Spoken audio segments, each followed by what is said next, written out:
शेकडो किलोमीटरची पायपीट, कपाळावर बुक्का आणि ओठांवर विठ्ठलाचे नाव. आषाढी वारीला निघालेला वारकरी नेमका आपल्या झोळीत काय घेऊन जातो? वारी हा जगातील सर्वात साधा प्रवास आहे. इथे सोन्या नाण्याची नाही तर भक्तीची शिदोरी लागते. वारकरी सगळ्यात आधी आपल्या गळ्यात घालतो तुळशीची माळ, जी त्याची खरी ओळख आहे. विठुरायाच्या गजरासाठी हातात टाळ आणि खांद्यावर मानाची भगवी पताका घेऊन हा प्रवास सुरू होतो. या प्रवासात राहणीमान अगदी साधे असते. 2-3 जोड पांढरे सुती कपडे, डोक्यावर पांढरी टोपी आणि ऊन घामापासून बचावासाठी एक पंचा. आषाढ महिना असल्याने पावसापासून वाचायला एक छत्री किंवा रेनकोट आणि रात्री मुक्कामाच्या ठिकाणी झोपण्यासाठी एक साधी चटई. बस एवढंच सामान त्या कापडी झोळीत असतं.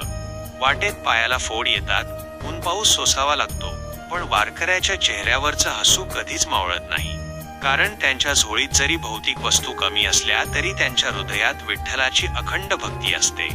याच भक्तीच्या बळावर ते पंढरीची वाट आनंदाने पार करतात. तुम्ही कधी वारीचा हा अद्भुत अनुभव घेतला आहे का? कमेंट करून नक्की सांगा. व्हिडिओ आवडला असल्यास लाईक करा आणि चॅनेलला सबस्क्राईब करायला विसरू नका. बोला पुंडलिक वरदे हरी विठ्ठल श्री ज्ञानदेव तुकाराम पंढरीनाथ महाराज की जय.